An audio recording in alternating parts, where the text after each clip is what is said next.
આ કૌભાંડમાં ચોંકાવનારી વાત એ પણ છે કે લાયસન્સ મેળવનાર વ્યક્તિઓ ક્યારેય નાગાલેન્ડ ગયા જ નહોતા. માત્ર નકલી સરનામા અને દસ્તાવેજોના આધારે તેમને લાયસન્સ અપાયા હતા. પોલીસે હાલ આવા 3 લોકોની ધરપકડ કરી છે. સાથે બોગસ લાયસન્સના આધારે હથિયાર આપનાર ગજાનન ગન હાઉસના માલિકની પણ ધરપકડ કરવામાં આવી છે. આ કૌભાંડમાં મુખ્ય સૂત્રધાર હરિયાણાનું આશિફ હોવાનું સામે આવ્યું છે, જે લોકો પાસેથી દસ્તાવેજો એકઠા કરીને નાગાલેન્ડના બોગસ લાયસન્સ તૈયાર કરાવી તેમને હથિયાર આપતો હતો.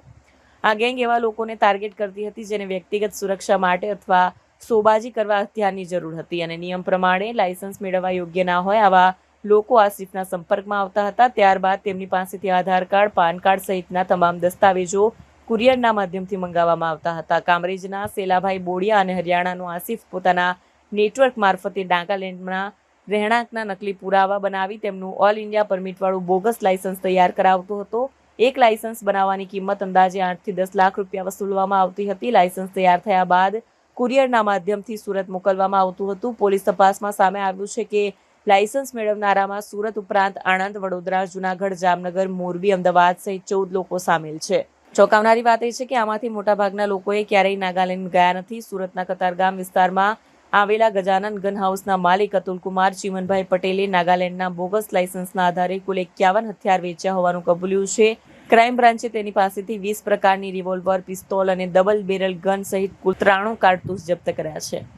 ગુજરાત પોલીસ તરફથી અલગ અલગ રાજ્યોમાંથી ફેક લાયસન્સના આધારે જો નોન પ્રોહિબિટેડ બોર વેપન્સ છે એના ખરીદી કરીને યુઝ કરવાના જો એક બાતમીના આધારે જો ATS તરફથી કાર્યવાહી કરવામાં આવી અને આ જ અનુસંધાને જો સુરત સિટી ક્રાઇમ બ્રાન્ચ તરફથી બી એના ઉપર વર્કઆઉટ કરવામાં આવેલા, જેમાં 20 જેટલા વેપન્સ જો જેમાં .32 બોરના પિસ્ટલ છે, રિવોલ્વર છે, ડબલ બેરલ ગન્સ છે જો અને આ પ્રકારના વેપન્સના રિકવરી અહીંયા કરવામાં આવી. ટોટલ કુલ 20 વેપન્સ પકડવામાં આવેલા, જેમાં 93 જેટલા જો કાર્ટીજીસ બી અલગ અલગ જો પિસ્ટલ અને રિવોલ્વર એના અને ડબલ બેરલના કાર્ટીજીસ બી છે અને ટોટલ અત્યાર સુધી 4 આરોપીઓને પકડવામાં આવેલા છે અને કુલ 16 જેટલા આરોપીઓ અમારા વોન્ટેડ છે જેને પકડવાની કામગીરી ચાલુ છે.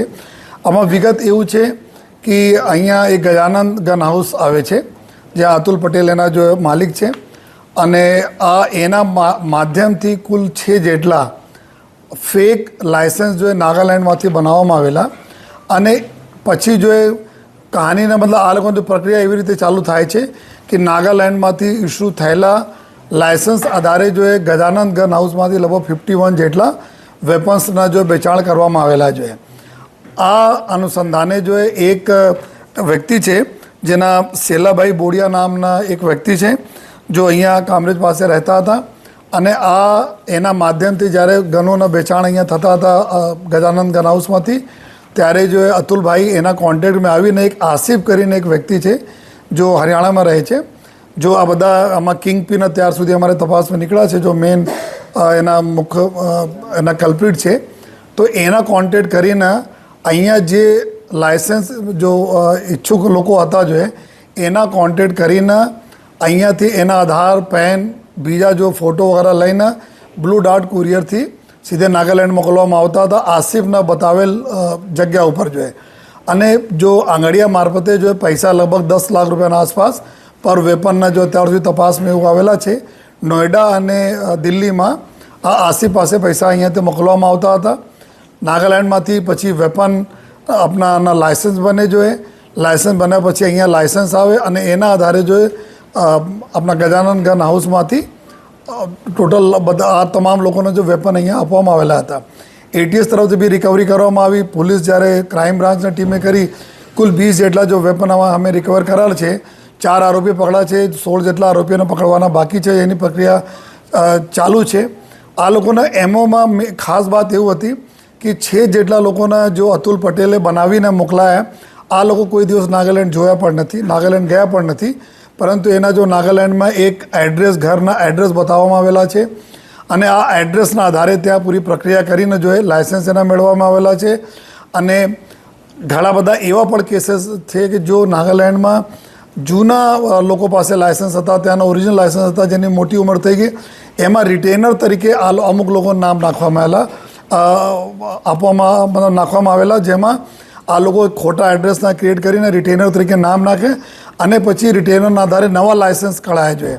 अब नवा लाइसेंस માટે અમારી जो ટીમો ત્યાં નાગાલેન્ડમાં છે, जो અત્યારે ત્યાંના ડિસ્ટ્રિક્ટ એડમિશન સાથે જો સંકલનમાં છે કે ત્યાંથી કેટલા ખરેખર ઇસ્યુ થયેલા છે, અગર ત્યાંથી ઇસ્યુ થયેલા તો નહીં થયેલા હોય તો આ બધા કેવી રીતે આ લોકો ફોર્જરી કરીને ક્યાંથી બનાવે અને ક્યાંથી જો અત્યારે જો MHAની સાઇટ છે જો એના ઉપર UIN નંબર હોય છે, યુનિટ આઈડેન્ટિફિકેશન નંબર હોય છે તમામ લાઇસન્સને, એના ચઢાવવામાં પણ આવેલા છે. તો કેવી રીતે ખોટી રીતે આ સાઇટ ઉપર ચડાવવામાં આવેલી છે, અંદરનો કોઈ વ્યક્તિ ઇન્વોલ્વ છે કે નહીં, એના માટે પૂરી અમારી ટીમ અત્યારે કામ કરી રહી છે જોઈએ. લેકિન અત્યારે કુલ 20 જેટલા વેપન, 4 જેટલા આરોપીઓનો ધરપકડ કરવામાં આવી છે. આ એક મોટું સ્કેન્ડલ છે જેમાં આ લોકો બીજા રાજ્યોના ખોટા લાયસન્સ બનાવીને અહીંયાથી વેપનના વેચાણ કરીને